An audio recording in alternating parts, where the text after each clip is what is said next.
be finding the rate law using graphical methods. So we already know that the rate law needs to be determined experimentally. And what we can do is we can graph the concentration of the reactant versus time, and then we can actually see the effect of the concentration on the rate of the reaction. So when we change the concentration, we can see by graphing, we can see how that affects the rate of the reaction. And this actually uses calculus, which don't worry, we're not going to do it. We're just going to use the solutions to the calculus. So if you wanted to do you could actually do the integration, but we're just going to use the answers. Okay, so let's look at this. Here is the reactant concentration versus time. So here's, So here's our reaction. A goes to products. So we're looking here at the change in the concentration of A, so the change in our reactants. And then we're looking what happens over time. Well, in a zero order reaction, here's our A, we have here's high, none, it decreases. First order and second order, these aren't super helpful for us, but if we look at the rate versus the concentration, so when we change the concentration of our reactants, what happens to the rate of our reaction? And so if we remember from our last lecture, when we change the concentration of A, if we have a zero order reaction, the rate never changes. So when we change A, the rate of the reaction doesn't change because it's independent of the concentration. So this is when we had a zero order reaction last time. And now what we're doing now, so before we were trying to figure out what the orders of the reaction were based on experiments, which we're going to be doing that in our lab. Now we're going to figure out, well, we can actually figure out the rates versus the rates when we're graphing them. So if we look at a first order, remember, first order is directly proportional to the concentration of our reactants. So if we double our concentration, we double our rate. If we triple our concentration, we triple our rate. So here you can see here, if for our first order, if we double our concentration, we double our rate. First order, directly proportional. So this is a first order. Second order, remember, is proportional to the square. Now seeing this one on a graph really isn't super helpful for us. And so we're actually going to figure out how we can use a graphical method to figure out the orders and rates of the reactions. So this brings us to our integrated rate laws. So for the reaction, A goes to products, like A goes to B. The rate law depends only on the concentration of A, right? Because all we have is one thing. Applying calculus, which again, we're not going to, we are going to look at these, what we call integrated rate laws, which are based on two things, the concentration of A and the time. One of the really cool things that we can do with this integrated rate law is half-lives. Now, if you've ever heard of like carbon dating or things of that sort, what a half-life is the length of time it takes for the concentration to fall to half its initial value. So if we start with 1, after one half-life, there's only half of it left. And then you split this in half. After another half-life, there's only half of that. And another half-life, this would be like 0.125, right? So it just goes half, half, half, and half. So in this case, the half-life is 100 seconds. So after every 100 seconds, half of our starting material is gone. And so this is actually how they do carbon dating, because I think carbon-14, which we'll talk about later, to that right, carbon-14's half-life is like 5,280 years or something like that. And so this time right here would be 5,280 years. And then this would be, we're just going to call it 5,000. So math is, this would be like 5,000 years. This would be like 10,000 years, and so on and so on. So after 5,000 years, half of the carbon-14 is gone. After another 5,000 years, another half is gone. And by doing this, they can actually compare it to carbon-12, which is not radioactive, and then they can figure out how old something is. So we'll talk more about this as we go today and on Tuesday. So the half-life, again, depends on the order of reaction. And so this is a first order reaction. Now the question is, how did we know this is a first order reaction? That's what we're going to talk about now. Okay, so we're going to talk about each zero order, first order, and second order reactions using our integrated rate laws. So a zero order reaction, remember, is independent of A, right? So this is when we do this, this ends up being 1. Anything raised to the 0 is 1. So the rate is just proportional to K. Here is our integrated rate law. Now, this will be given to you, but you do need to recognize that this is belonging to a zero order reaction.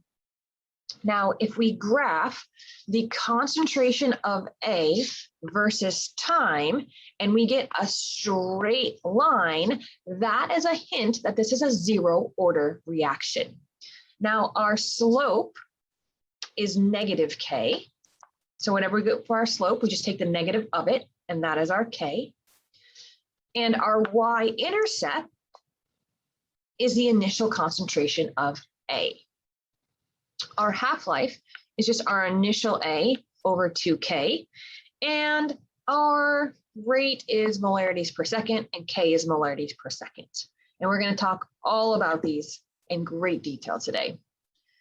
A first order reaction, remember, it is completely dependent, or A and the order are related to each other, directly proportional.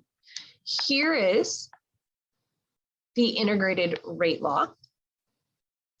This time when we graph, we take the natural log of A versus time. When we had zero order, it was just A versus time. This one is the natural log versus time. Our half-life is a little easier. It's 0.693 over K, or we'll actually look at that one more often. And here's our units of K of inverse seconds, and our rate is, well, again, molarities per second. So for our first order reaction, we're graphing the natural log of K, sorry, the natural log of A, our reactant, versus time. Our slope, again, is negative K, and our y-intercept is the natural log of A. Okay. Now, here's what a half-life of a first order reaction looks like. So this is just like we were looking at before. So this is our half-life. So for our first order reaction, the half-life is constant and independent of our concentration. And so we're going to do more problems with these half-lives later, but let's look at how we do this first of all. Okay. So how do you use these integrated rate laws? So you're given data. Like this is what you're given. Here is time, and here's the initial concentration. Time and initial concentration. So you can see here's our time, and there's our initial concentration. What we do is we graph them. So I'm going to show you how to do that in Excel today. So we graph them. So remember, for our zero order rate law, we just do concentration versus time. And what we're looking for here is we're looking for a straight line. So to see if it's a zero order reaction, well, I want to show you something here. Let me see if I have this handout here. No, I don't. Oh, it'll come in a minute. So here it is for zero order reaction. So here's just my concentration and molarity versus time. As you can see, not a straight line. So what does that mean? Not zero order. If concentration versus time yielded a straight line, then it would be a zero order reaction. But it does not yield a straight line. So therefore, it is not a zero order reaction. The next one for first order, remember first order was the natural log of our concentration versus time. So then we graph natural log of concentration versus time. And look, a straight line. This is a first order because it's a straight line. So basically what we're doing is we're going to graph and see is it which one, 0 first, and then we'll look at second in just a second, which one yields a straight line. Whichever one yields a straight line, that is the order of our reaction. So concentration versus time, if that's straight, it's 0 order. The natural log of our concentration versus time, that would be first order, and we'll do second order in just a minute. So now if we can remember, we need to get these, remember this is like y equals mx plus b, right? And so here is our slope. That is our slope. This slope, this is our y-intercept, just in case you don't remember, right? So in a first order reaction, here's our slope. Our slope is the negative of k. So slope equals negative k in first order. Or k equals negative slope. I guess that's probably the better way to say it. So our slope is negative 2.1 times 10 negative 3. So our k is just the positive of that. So our slope is just the positive of that. The half-life, so what's the half-life? So we decided this is a first order equation or first order reaction. So half-life for a first order is 0.693 over K. Now, do you need to memorize this equation? No, but you do need to know that this is the half-life for a first order reaction. So you do need to recognize which half-life and which reaction goes with what order. So this is a first order reaction. So all we need to do is plug in our K and we get our half-life. So here's our reaction, there's our K, and that's our half-life. So what does this mean? This means that after every 345 seconds, half our reactants are gone. So after 345 seconds, we have half as much of this. After another 345 seconds, we have half as much of this, and so on, and so on, and so on. And we'll practice more with half-lives. Okay, so let's look now at second order. So remember, second order is proportional, the order is proportional to the square. Here is the equation, which again, we will go through more in great detail. This time when we graph, the one that yields a straight line is 1 over the concentration versus time. The slope is K, not negative K in this case, and the y-intercept is 1 over A. The units of K in this case are 1 over m times S. These units are going to become very important. Okay, so let's look at a second order reaction. So you can see we've graphed 1 over the concentration versus time. Our line is straight. That's how we know it is a second order reaction. Our slope is K, and then our y-intercept is just 1 over our initial concentration. Okay, now we're going to use these. So here again, so pressure, remember when we talk about pressure, pretend this is the same as concentration with gases, it's the same thing. So we did an experiment. We started at time 0, we read every 30 seconds, and we got our pressures, right? Okay. So now, what do we do? So really we just need to pretend this is like, that's like our concentration here. We just need to use these two and we need to graph them. So the question is like, is this first order? Is it second order? Like, what is it? So what we do is we graph each way. So we graph for a 0 order, concentration versus time. Then we graph for a first order, natural log of the concentration versus time. And then we graph for second order, 1 over the concentration versus time. And we see which one makes a straight line. That's pretty much what we do. Hence, Excel is going to be your BFF. Okay, so I'm just going to graph these. So what I did here, this is just time. It's just the exact same things I just had. Here's the natural log. So you can look, I just took the natural log of this. And then I just took, for this one, just 1 over. So natural log and 1 over. I'm going to show you how to do all this in Excel. So first, let's see if it's 0 order. So remember, 0 order is just concentration versus time. So we graph it. Concentration or pressure versus time. Not straight, not 0 order. Then for first order, we graph time versus the natural log of it. And we say, is this one straight? I don't know. Let's see. So we said, nope, not 0 order. Nope, not straight, right? If it's straight, it would be like that. So this is not first order. So this is the natural log versus time, not first. Not 0. Okay, so for second order, we graph the time versus 1 over the concentration or the pressure. So we decided not 0, not first. Look at this, inverse. So 1 over versus time, straight line. Yes, second order. This is a second order reaction. And then we get this slope, which remember this slope, that is our K. And this is 1 over our initial concentration. So we're going to be using those numbers. So we're going to be using this number and we're going to be using this number in these problems that are coming up. But how do we get those numbers? We have to graph.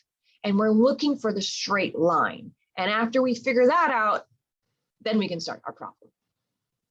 Okay, so this is the sheet that I told you all to print or download or have access to. So this is everything we've talked about so far. And the reason I like this is because it's everything to do with integrated rate laws all on one piece of paper. So while you're doing your homework, you need to have this next to you. Right, so you need to have this next to you. And I always get the question, can we have this on our quiz or exam? No, you can't, sorry. But I do give you a lot of this information that I write down on your quiz and your exam. Okay.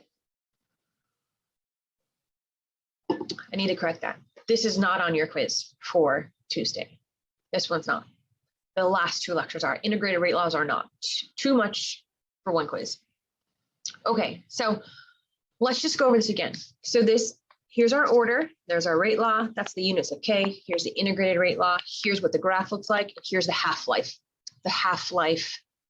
formula. So let me tell you what I give you. I write all these down for you.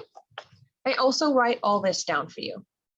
But what I don't tell you is what order belongs to what. So yes, all of these reactions, all these equations will be written, but you need to know that this belongs to 0 order.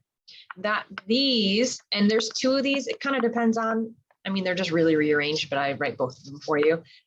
That those belong to first order, that this belongs to second order. It's not really too hard to remember if you remember the graphs, and then you need to know that this belongs to 0, first, second. And again, it's not really that hard to remember because in a 0 order, which this you need to know, this, well, I guess all this, you do need to know. So all that that I have boxed right now, that you do need to know. But really the equations are completely related because what you need to know for 0 order is that it's the concentration versus time.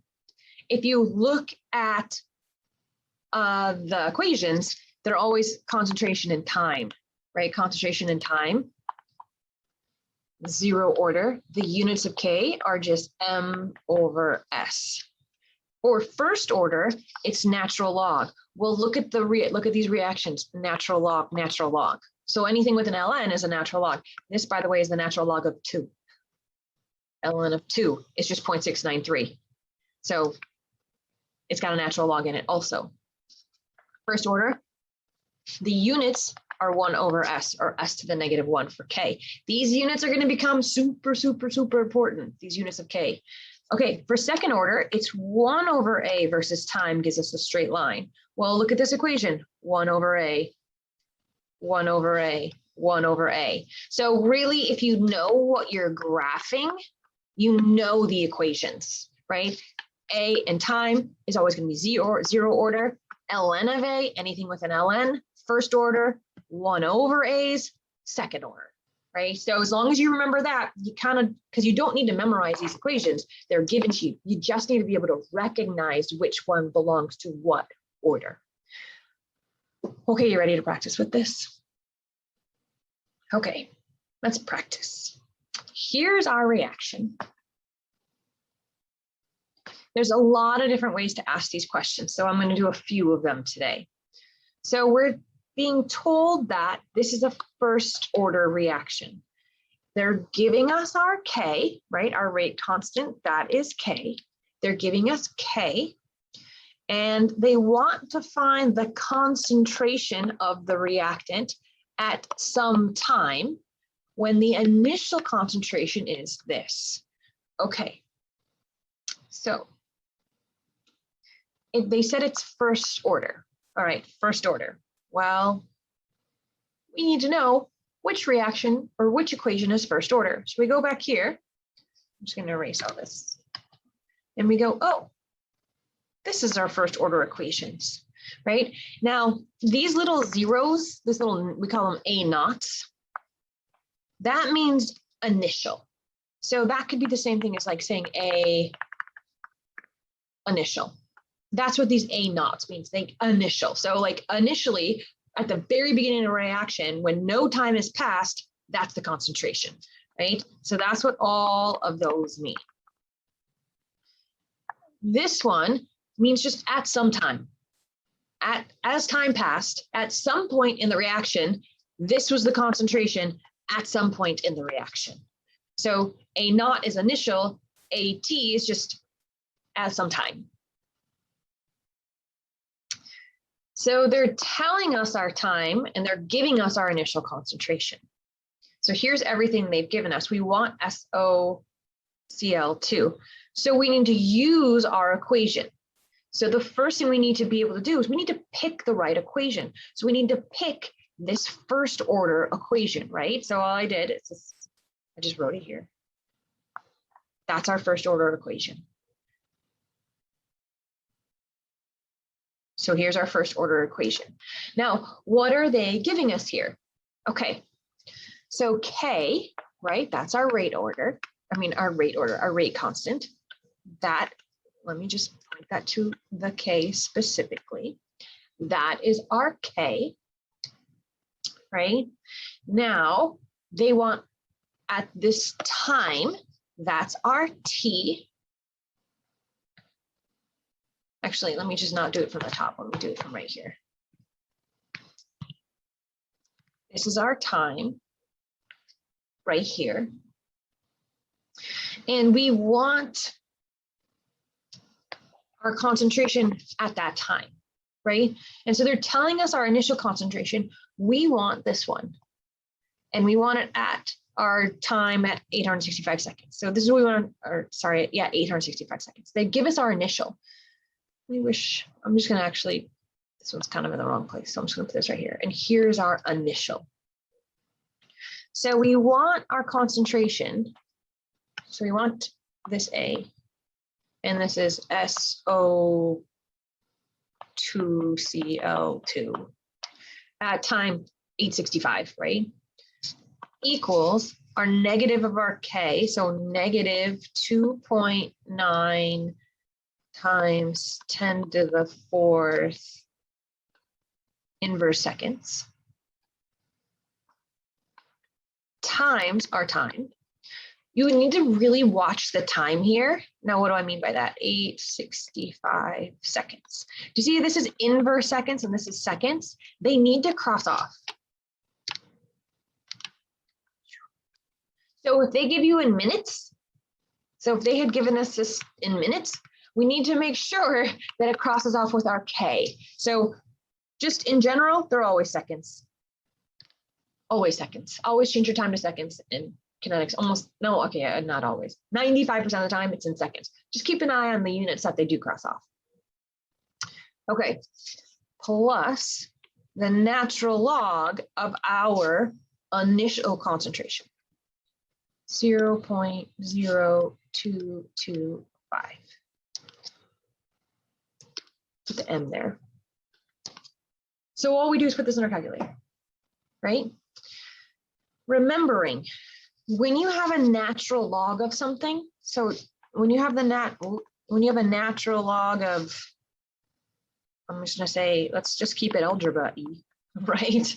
When you have the natural log of something, the way to get rid of it is little e to the thing, right? So usually this is second function natural log on your calculator. So hopefully you have your calculator here. So to get rid of a natural log, it's the little e. It's not the big E. It's the little lowercase e. That's what you need to push in your calculator to do this. Okay. So when you do this, I solved this earlier, you get the natural log, just so you can see how to do this in your calculator, of SO2CL2. You put all this in here and you get negative 4.04. So again, you need to take e to this. So if you take, I'm gonna do it like this, e to that, kind of wrote that backwards before, e to that, that gives you ln SO2CL2, or actually just get rid of the ln.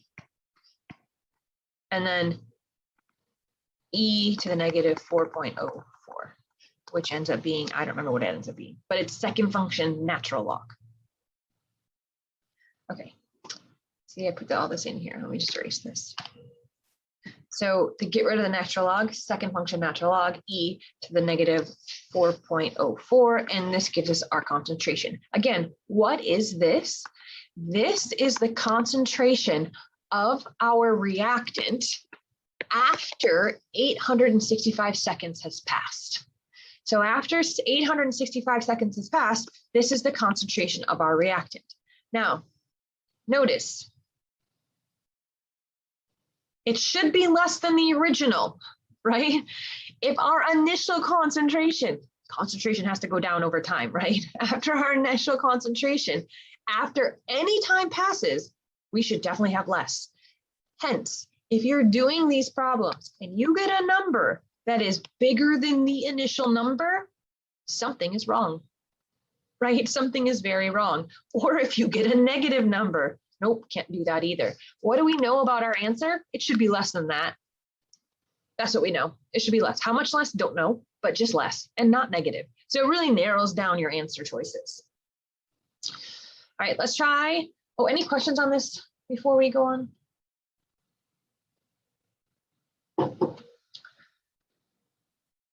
We're good? Okay, let's try another one. The reaction Q goes to 2R, just because I like to throw a little wrench in that, is second order. Okay, that's big, second order.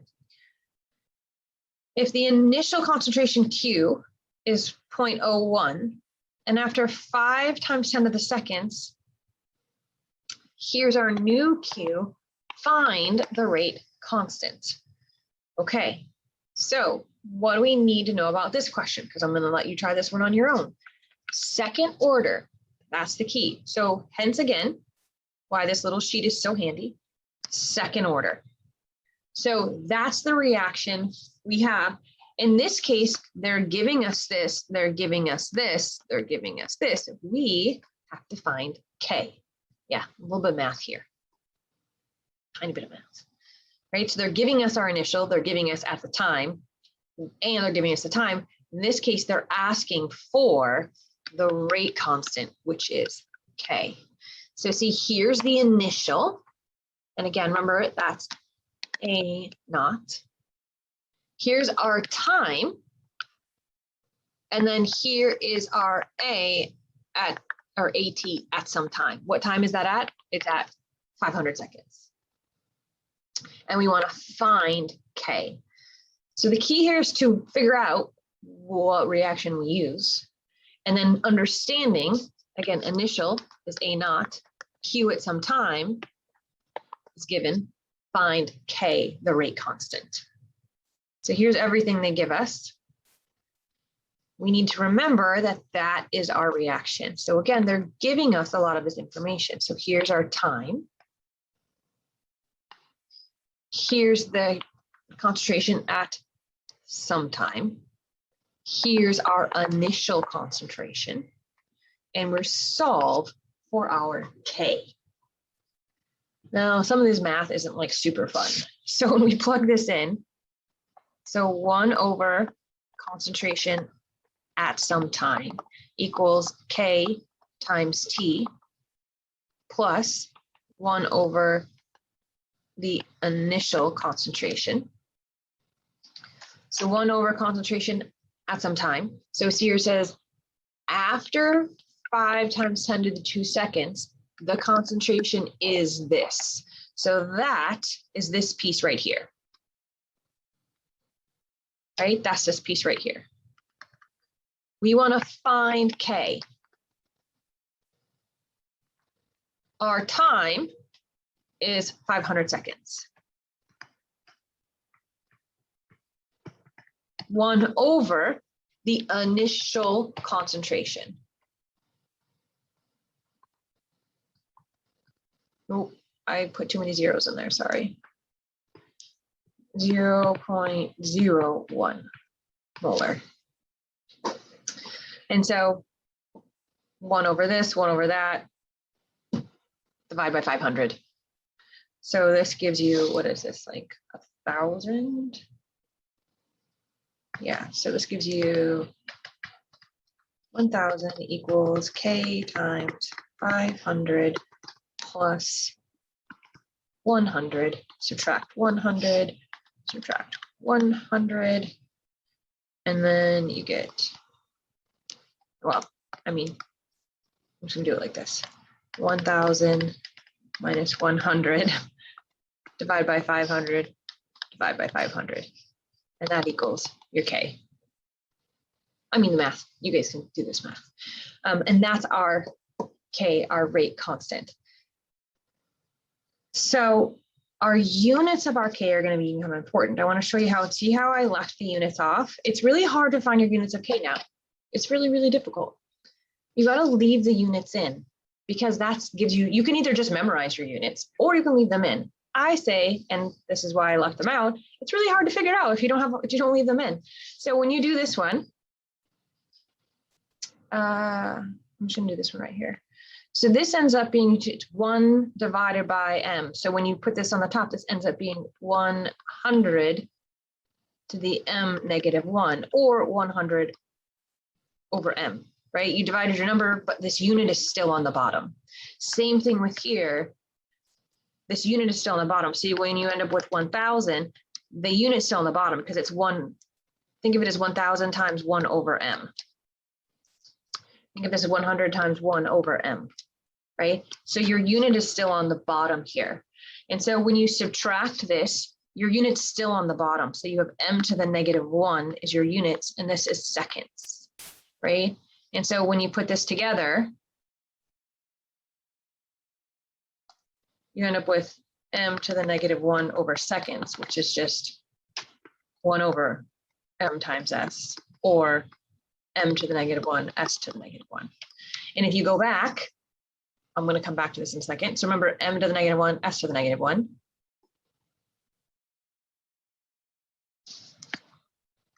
Units of K, second order, m to the negative 1, s to the negative 1. They don't like leaving them in the fractions. I don't care which one you do, whichever one your brain likes better. But you can tell if you're getting your answers correct if your units are matching. That's a really good way to tell. And then I just have this all solved here. I kept my units on this one so you can see. So you subtract these, m to the negative 1, s to the negative 1, and there we are. And you get 1.8. All right, any questions on this?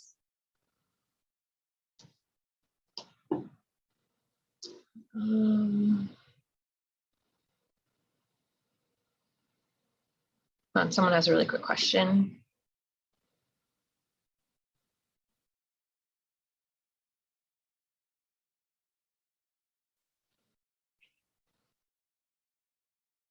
Oh, yeah, sorry, me, yes. I forgot to put it right here. It's right there. There it is. I just forgot it in the originals. So this is negative KT. I just forgot to put the negative. I put it back in there. My bad. Yeah, good catch. Yeah, so the negative just didn't get transferred through these two, but I did put it there. But yes, so she was wondering where the negative went. There it went. Does that answer your question?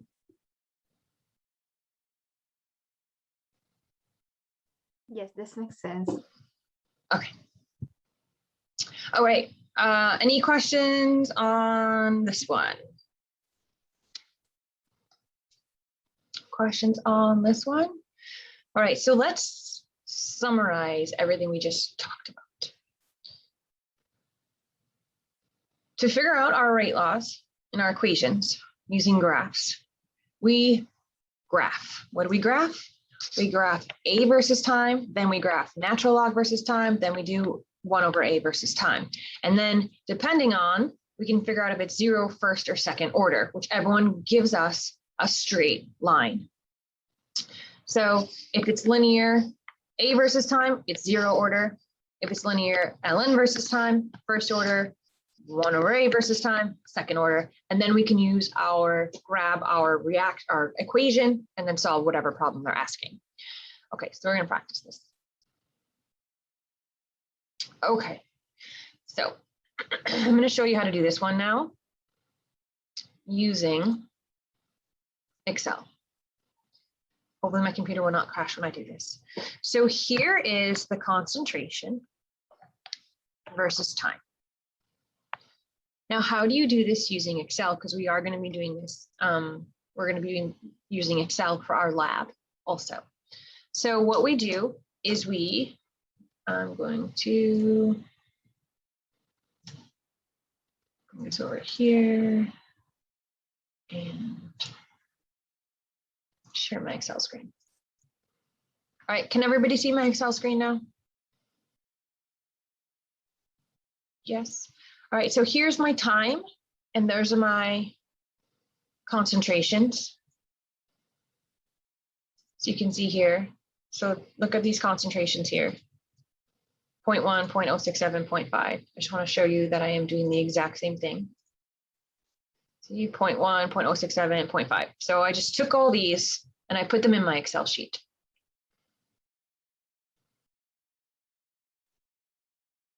Okay, so we had a graph, right? And everybody can see my Excel sheet, right? Yes, okay, thank you. So we graph these. Now, how do we graph these? First of all, I want to show you how to use Excel really nicely so you don't have to like type in everything. Sorry, let me just flip my computer over here for a second. So to do, instead of putting your calculator like natural log versus this one, natural log versus this one, you can just hit the equal button and then 1 divided by, click here. And I didn't put a parentheses, but it might still work. And then you just grab this and you drag it down. Right, and so, actually, sorry, I didn't do natural log. So equals, and then usually open parentheses, natural log. Do you see how I just typed in ln? So I'm going to use a parentheses because it usually works better. So parentheses, ln, that's not an n. And then it says returns a natural logarithm of a number. And then you click on the cell next to it.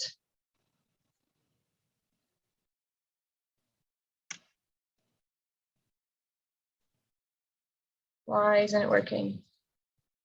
Equals natural log of this, close parentheses. There it goes. I don't know why that didn't work. So let me show you it again. So equals natural log of, you see how it tells you to put the number there? Put the cell in, close parentheses, enter, and then you just click here, drag out of the box, and it'll do all your natural logs. Same thing here. Equals 1, ooh, that's not a 1, and you can use parentheses or not on this one, it's going to work the same. This one, enter, click on this, drag it down. This just makes your life so much easier, right? And so now, instead of having to put it, you don't put anything in your calculator, just use Excel. So now we need to graph.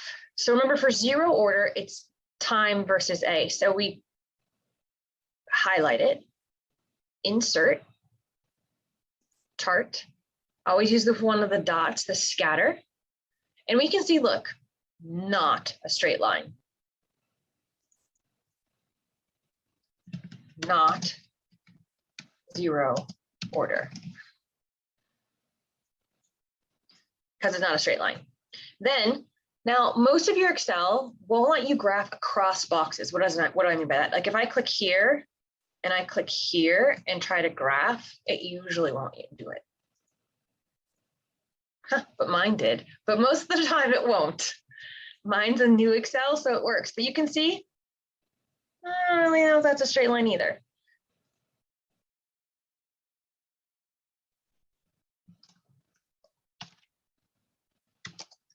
First order, maybe. I'm going to show you how we can do this more later. And then this one, and then by the way, how I'm doing this, you hold the control button down. That's how you do both of these.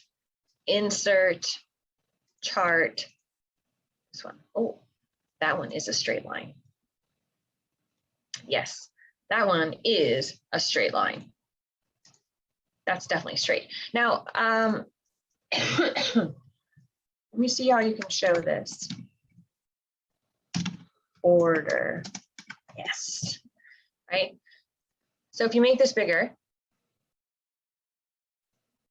oh, there goes my computer.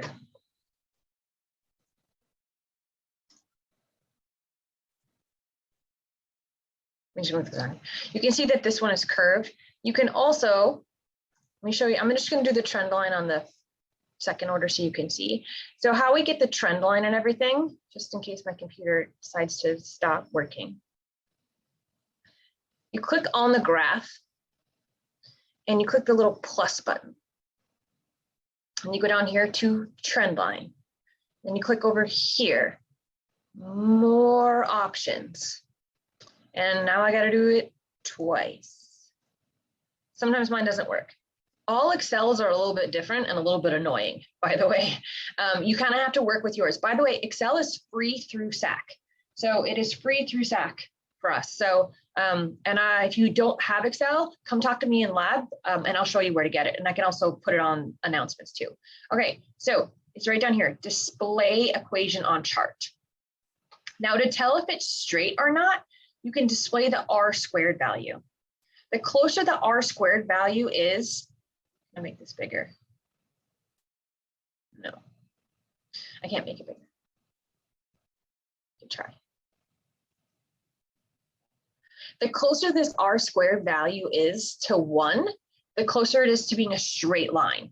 So if I go over here, just so you can see, I'm going to do plus trend line, arrow, more options. And see how mine didn't work that time? I'm just going to do it again. I don't know why my computer, trend line, arrow. Excuse me, Professor? Uh-huh. Are we going to be using the Excel in lab? You're going to be using Excel for your lab, yes, absolutely. So you definitely need Excel, but again, it's free through SAC. But you're definitely going to be using Excel, yes. Not today in lab, but when you actually do the calculations, then we're going to be doing Excel. So you don't need it today, but you will need it. So again, display equation on chart, or we can just look at our R squared value. So do you see?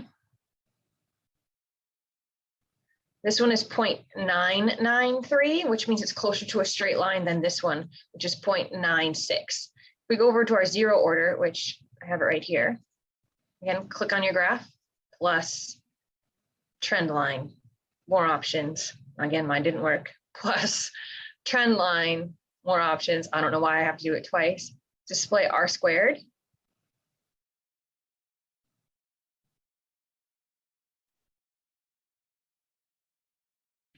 .87. See, it's even further away from 1. And again, this one's easy to see. This one was a little harder to see, right? The first order, we weren't really sure. So I just put on my R squared value to see. This one's 0.9, that one's definitely our straight line.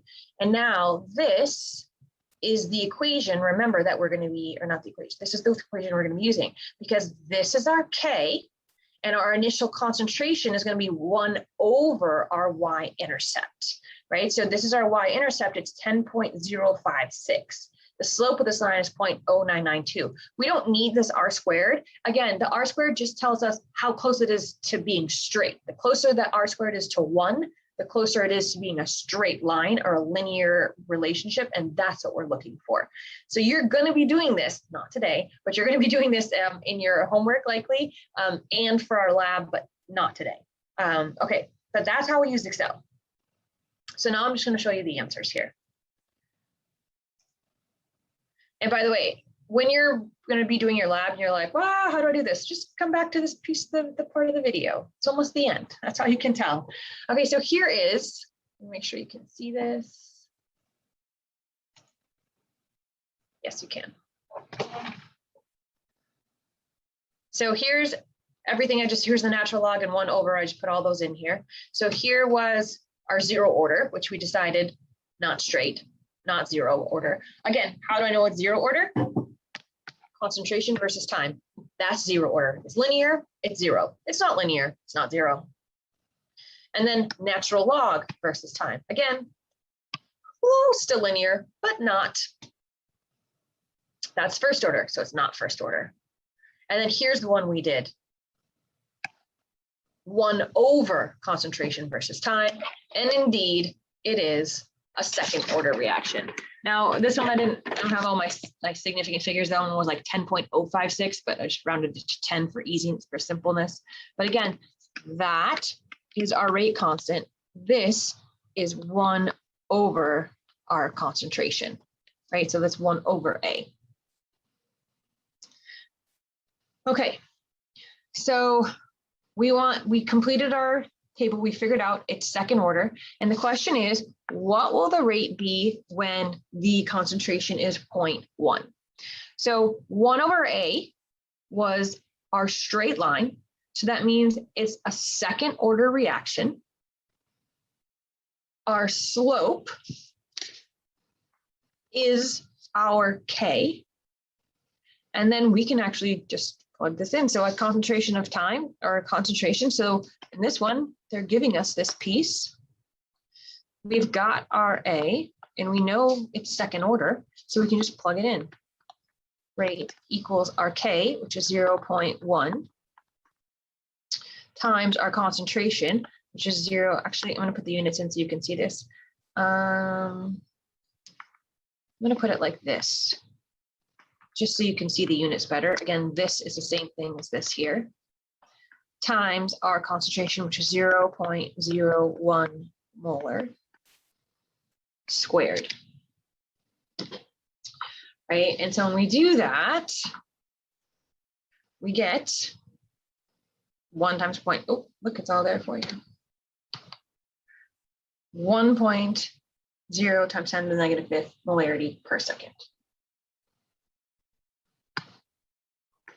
That is our rate at that time.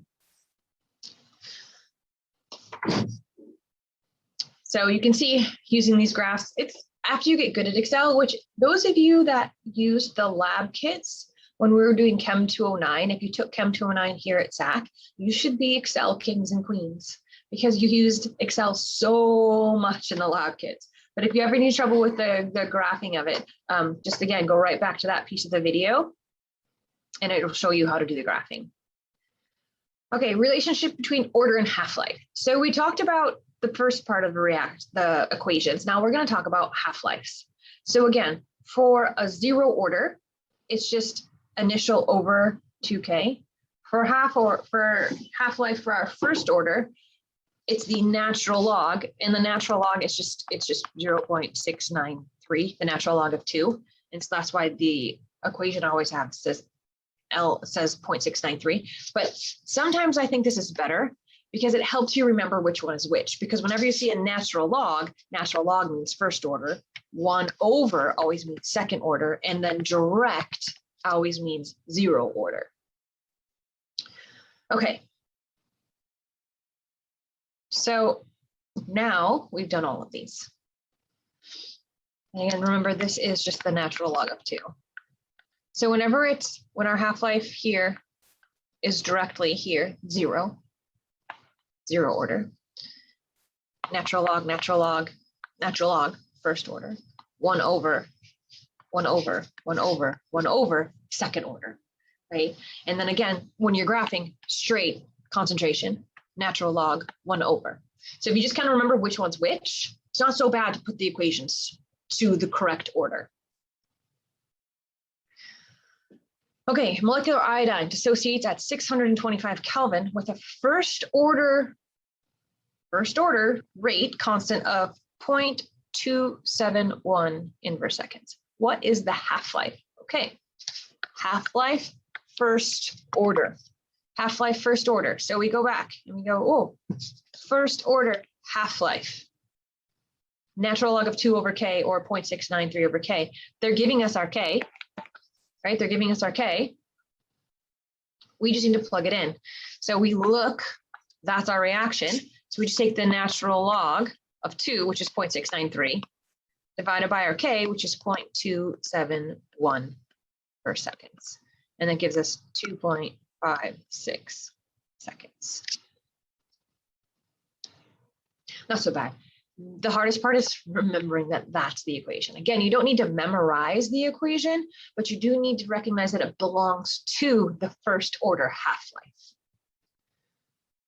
Okay. And this is all here for you. And it makes sense. All right. So let's try another one. That wasn't so bad. Let's do a harder one. Here's our reaction. Q goes to 2R, or wacky reaction again. It's second order. So they're telling us it's second order. Okay. If the initial concentration of our reactant is 0.01 and the rate constant, K, is 1.8 inverse molarity inverse seconds, find the length of time where Q equals 1/2 Q. Oh, 1/2, half-life, right? So that should go, oh, that's half-life. So then we go back and we look, half-life.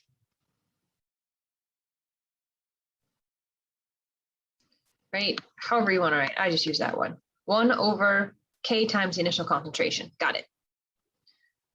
So 1 over K times the initial concentration. Here's our initial concentration. Here is our K. So T 1/2 is 1 over our K. K is 1.8. I'll just leave it this way. Times our initial concentration of our A, 0.01 molar. What is our half-life? And you can see this is going to cross off with this, and I don't know what that is. But you're going to end up with, when you divide that, you're going to end up with your units being seconds. And that is exactly what we want, seconds for our half-life. I don't remember, I didn't do this one today.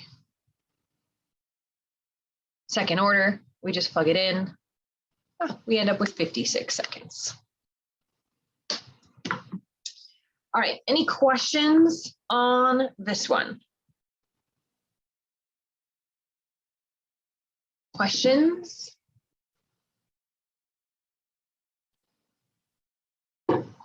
Okay, so what we did today, we're going to do some more, but what we've done so far is this right here. Hence why I tell people you need to have this with you. So when you see anything, so how do you know that you're going to use an integrated rate law versus method of initial rates versus whatever? Well, if you see a table, like a table like we had before with like multiple runs, that's what we did last lecture, right? That kind of gives it away. We're like, oh, okay, I know what we're doing. If you see anything with a graph, like any graphs, you know it's integrated rate laws. Also, anything with a half-life, you know, what's the integrated rate laws? Anything where they're giving you two different concentrations or talking about a different time, integrated rate law, right? So often you can see what kind of equation it is. Graphs usually kind of give it away, or the word half-life usually gives it away with integrated rate law.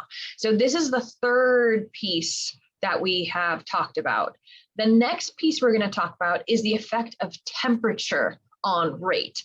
So in our lab, our first part of the kinetics lab, we're going to change the concentration of the reactants.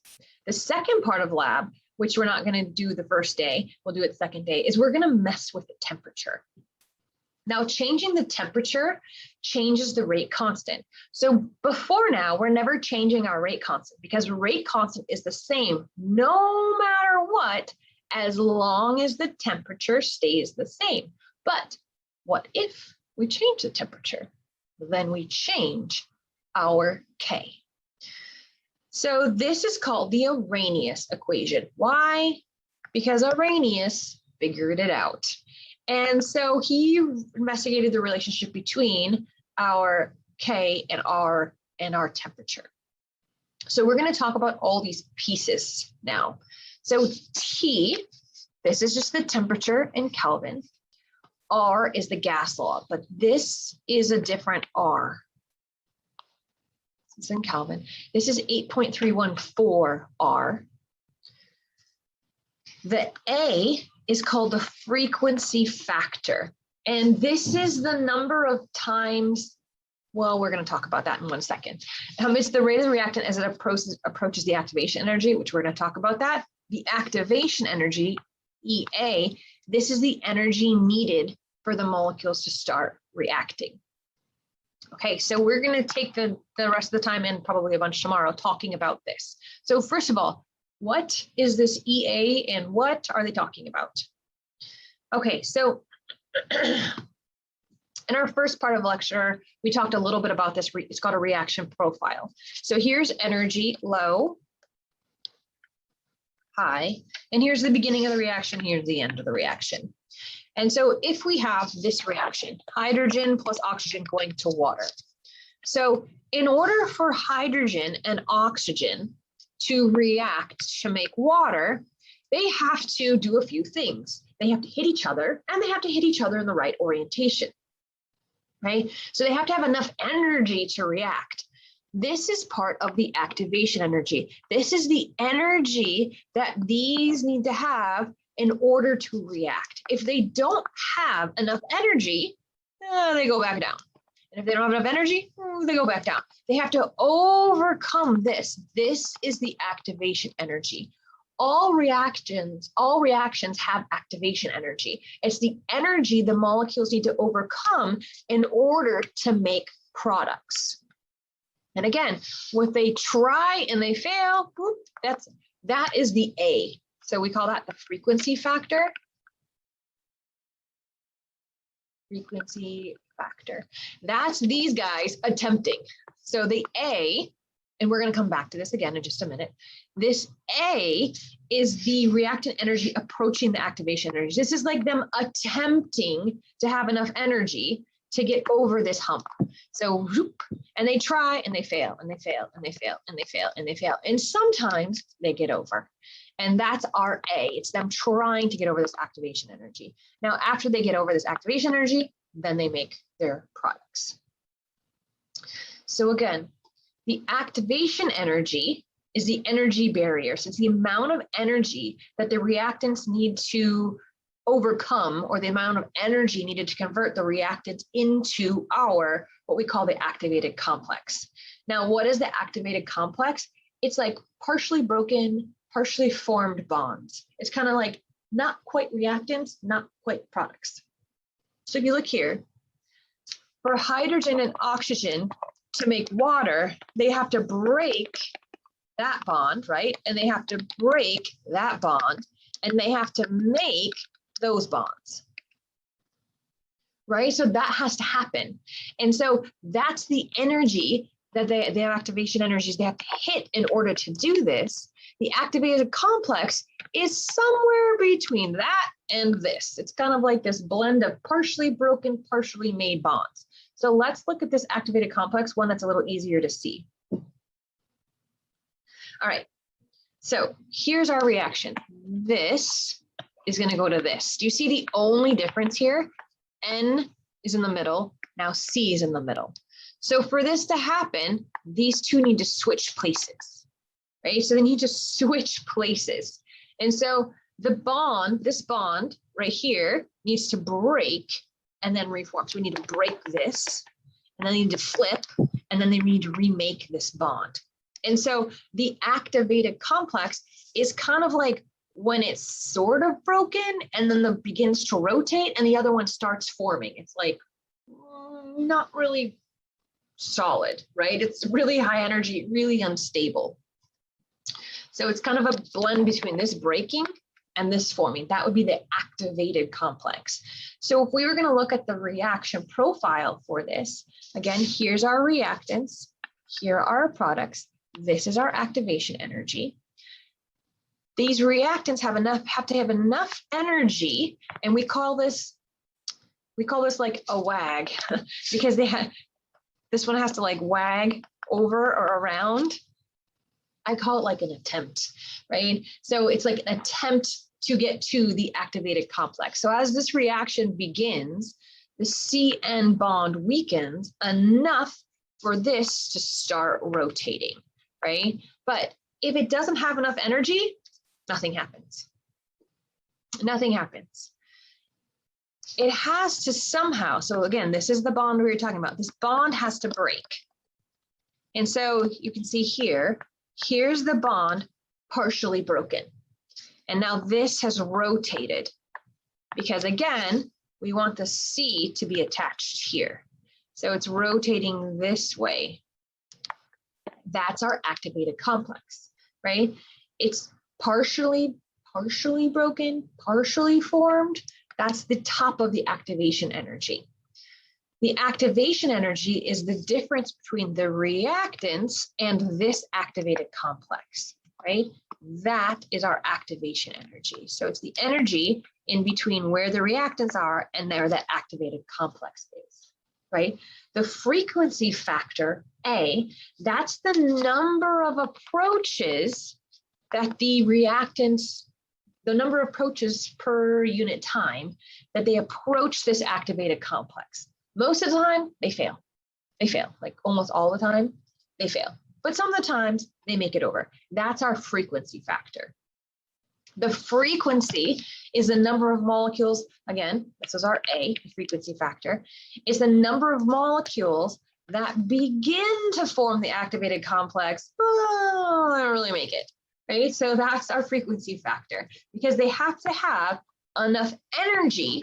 They have to have enough energy in the collision, and we'll talk about it in a minute, and they have to be in the right orientation in order to actually get to that activated complex. This is our Arrhenius equation. So we just talked about this. That's the number of attempts to get up.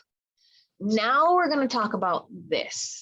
This is what we call the exponential factor because it's an exponent. So this is our frequency factor, and we'll talk more about this later. Let me try to write that better. Frequency factor. That's the number of times they try. That's the number of times they try. This is our exponential factor. So the exponential factor, it's always between 0 and 1. So this is always ends up being between the numbers 0 and 1.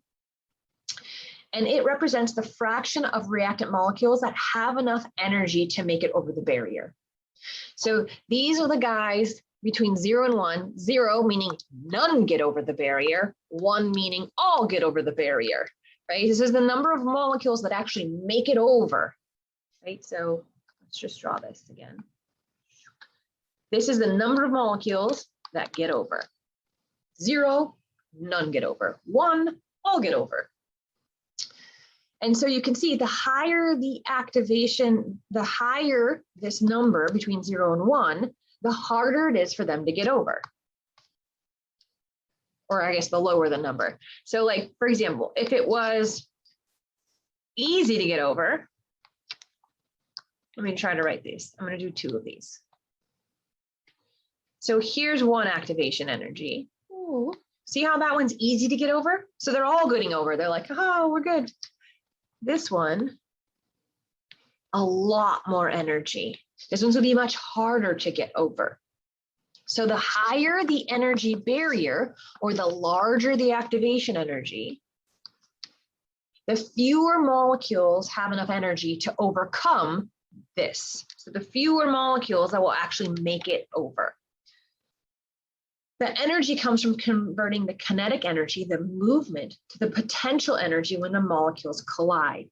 If we increase the temperature, we're going to increase the energy of the molecules, right? So if we increase this temperature, we're going to give molecules more energy, which should make it easier for them to get over the activation energy.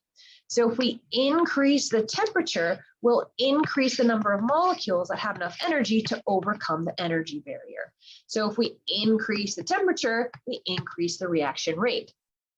Because if more molecules can get over our activation energy barrier, that means our reaction's gonna be faster, right? So if we increase our temperature, we are going to have a faster reaction. We're going to increase the rate of our reaction. And so our second part of our lab, that's literally what we do.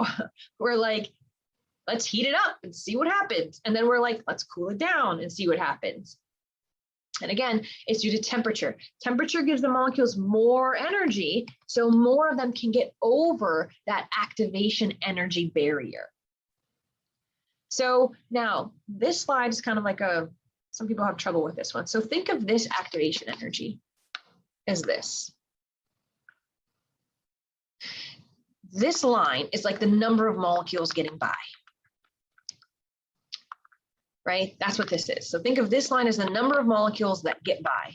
So you can see at a lower temperature, fewer molecules get by. So not as many molecules make it past this. This is kind of our symbol for activation. Not as many make it past because they don't have enough energy. But at a higher temperature, T2 is a higher temperature, way more molecules make it past because they have more energy. It's easier for them to get past that activation energy barrier. So higher temperature, more molecules get past. All right, now collision theory. So this is kind of fun. So collision theory, for most reactions to occur, they have to collide with each other, right? For most of them to occur, they have to collide with each other. Once the molecules collide, they may or may not react, right? Now, what is it? What depends? What is the factor? Do they react or don't they react? Well, first of all, they have to hit each other with enough energy, right? If they hit each other like this, that's not enough energy, right? Also, they have to hit each other with the proper orientation. So let's say that here's our molecule, and they have to hit like this in order to react. If they hit like this, they're not going to react. Right? It doesn't matter if they hit here, here, here, nothing's going to happen. They have to hit each other with the proper orientation. So not only do they have to have enough energy, right? They also have to have the right orientation. It doesn't matter how hard they hit like this, nothing's going to happen. They have to hit with enough energy and the proper orientation in order to get over that activation energy. So again, let's say we've got, for the collision, I'll just say for the collision to lead to getting over this activation energy, oops, let me draw this. Oh, that's kind of a big one. There we are. To get over this activation energy barrier here, they have to have enough energy and they have to hit with the correct orientation. And so I'm going to show you what this means, correct orientation now. Okay, so here's our reaction. NaCl reacts with itself to make 2 NOs and 2 Cl2s. So when you look at this, you look, how do these two have to hit each other to make these products? Okay, well, the NOs need to be next to each other and the Cl2s need to be next to each other, right? So if, by the way, this is let me just do this in a different color so you can see. Here's an O, and here's an N, and here's a Cl. Oops, I don't know what just happened. NOCl, let's do this right. NOCl. No, that's not right. I have the colors wrong on here because O is red and N is blue. O is red. Cl, Cl. All right, so our O's and our N's, I messed up the colors on here, but it's okay. So when you can see this, this is our O and our N and our O and an N. So they have to hit each other in order. So if we had an O, well, let me just show you. So if we had an O hitting an O, then we would make, let's change back my colors. So if these hit here, that would make O2 and then NCl and NCl, right? Because these would break and we'd form this bond. That's not going to work. We don't want that. Or if we have here, we have an O and a Cl hitting each other, that would make an OCl molecule, and then one NO and then one ClN. Again, no, that's not what we want either. We need the Cls to hit each other because then we'll make a ClCl, which is what we want, and we'll make an NO, and we'll make an NO. So the proper orientation here is the Cls have to hit. If the Cl hits anything else but another Cl, it doesn't matter how much energy they have, reaction's not going to occur. They have to hit with the proper orientation and they have to hit with enough energy. Both of those things have to occur in order to get over this activation complex. So our A, our frequency factor, actually has two pieces. It has to have enough energy and it has to have the correct orientation. I can erase that. Orientation. It has to have both of those. It has to have enough energy and the correct orientation to get over. Okay, so to have an effective collision, right? We have to, so what makes an effective collision? An effective collision gets over our activation energy. So when both the conditions are met, correct enough energy and the correct orientation, then we'll have an effective collision. The higher the frequency of effective collisions, the faster the reaction rate. The more often that this happens, where they have an effective collision where they hit the right way with enough energy, the faster it's going to go over this activation energy barrier, the faster the reaction rate will be. When two molecules have an effective collision, that's when they make that activated complex. All right, so the next thing we're going to talk about is we're going to break down this A. And again, A is our frequency factor. But I think we'll stop there with our A.